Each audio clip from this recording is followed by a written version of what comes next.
we would share these mistakes, how we acquire, how we treat the culture things, how we fight people. We should fire some people earlier. We should keep some people. There's a lot of detailed things. I believe any companies in the future will learn. And I think today I'm not talking about Yahoo US. Chinese country is not able to launch their products based on Taobao platform. So I want to hear your opinion about this. Thanks. Okay, I'd love to. We'd love to open the API for the non-Chinese country. Unfortunately, it's about the payment. It's very difficult. I have, when I travel around, I saw so many overseas Chinese, they say, oh, Taobao is wonderful. How can we buy things outside China, sell things, and a lot of foreign. We are trying our best. And we think that if the payment is solved, things could be moved much faster. And Taobao will never stay alone in China. I said Taobao does not belong to China. It comes from China. It belongs to the whole world. It belongs to this generation. Let's make sure in the future it can help more people because things really cool on Taobao. Thank you. Thanks so much. Yeah. Hi, Jack. Actually, my question is kind of similar with hers, but you want to buy things from here from Taobao? No, but of course I want to, right? It's so cheap, and thank you, Taobao, improve my life. Okay, so my question is that you have said that there is no difficult business in the world, but the truth is for a lot of foreign companies, it's really difficult to do business in China. And we have a lot of clients, they want to go to China. And actually, luckily, Taobao, Ali Group can provide the whole solution for them, actually from the Hi China, from Alipay, from everything. But it's hard for them to know there is a choice. And it's hard for them to kind of cross the policy part or government part. So what's your, do you have any plan to help those foreign companies? Because Chinese still has needs for the foreign products. Okay, thank you very much. I think doing business is difficult anywhere in the world. Foreign companies go to China, find the problems, and I think, and I believe Chinese companies come to the US doing business also facing big problems. I don't see any very successful Chinese companies in USA. I mean, that we come here in the USA. Is there any famous Chinese companies that come to USA or European that is very good? Huawei. Who? Alibaba. Alibaba. Not yet, right. Lenovo? Do you call that successful?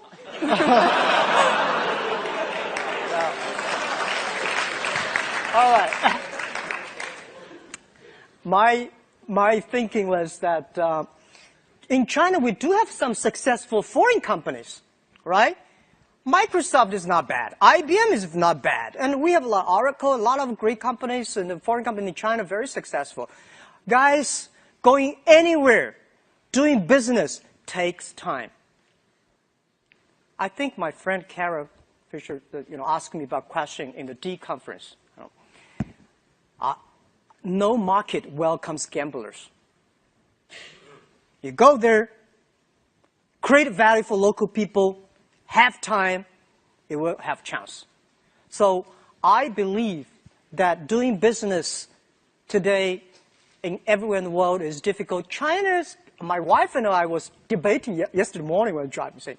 She's saying, oh no, it's so difficult to do business in the USA because there are a Walmart chain, whatever chain, everything's a chain, even the coffee is a chain. He said, how can you have a small business? And I said, well, in the USA, it's easy for a small business to do. So there's a professor sitting next to us. We should have a big debate. Which country is easier to do business, USA or China? And I think China today, if you still think about we should follow the government policy, the negotiation, or forget it. I've said again and again in the past 12 years, every time I speak out of China, if you meet somebody come to you say, I have a strong guanxi with that mayor, forget about this guy. The only guanxi is the guanxi with the customer. If the customer loves you, the government will better love you. Trust me, they need the tax. They need the jobs. But if you want to pick around, you're in trouble.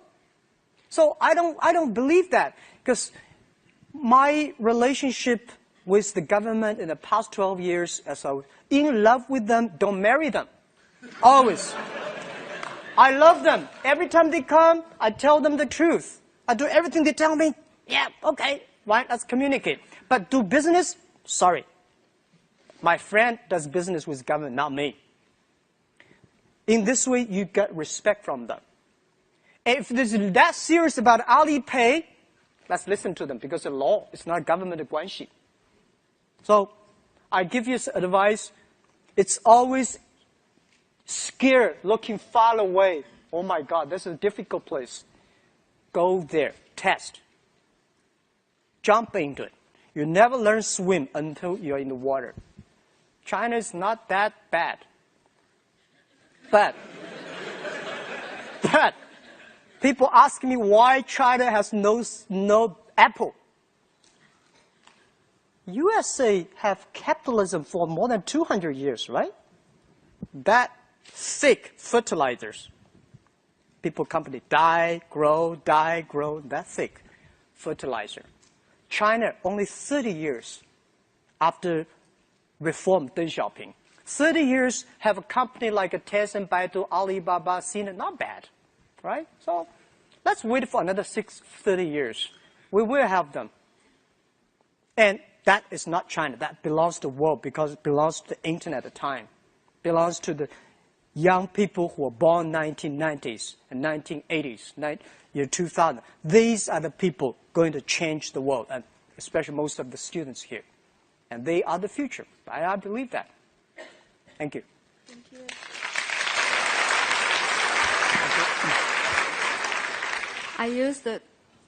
I used to work at eBay and PayPal. I know how much challenge you have.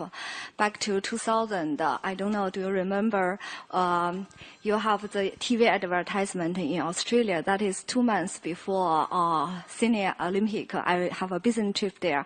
So at that time, Alibaba just have 2 years old, so you have the ambition to have a globalization at that time. So now, after 12 years, right, Alibaba has more power to have globalization. What is your future plan for the global growing strategy? And I think that's it. Okay, thank you. Yeah, you're right. When we have money, we start to make mistakes. When we have money, we have a beautiful office. We hire people with MBA degree. We hire people with the VP of multinational companies. And when we have a little bit of money, only have 5 million, we start to think about globalization. Jesus. And then we said, let's back to basic, B2C, back to China. Year 2002. I remember we called that time called B2C, back to China, back to basic, back to base, right? Back to central of China, the coast area, back to coast area. Because we told ourselves global vision, local win. No matter how wonderful you think, you have to step on the ground and do the things, the hard work every day. So many years passed, 12 years passed. We still believe global vision, local win. But we tested Japan, we tested Indian, we tested European, and we tested also in past 12 years, we never shut down the US office. I'm now coming out for 1 year. I want to learn one thing. And I want to ask this thing to everyone here, sure. Fortune 500 CEOs in the world, they all believe China is a big, interesting market. But nobody really give up things and come to China to spend 1 year there. Because if you really want to know China, you got to spend some time. And me too. And I'm asking USA, European is going to be a big market for us. And I just want to put down everything, spend time in USA for 1 year, get feeling how we can help the USA SME, how we can help the US, what's the difference we can do between Amazon, eBay, and us? What's the real value we can create? When you think about that clearly, let's start to do it. Because we never should finish a 20-year program in 2 years. Life is short, but life is long. You cannot say, I want to finish that in 2 years. We have time. I'm that old, but I'm still young. I have time. Yeah. So we will go step by step, not asking about how much revenue we can bring out of China. We will ask what value we really can bring to the local people. And we have already more than 15 million small businesses outside China using our services, and we do not charge them. And free is always the best. We will work on that. Thank you. Thank you. Yeah.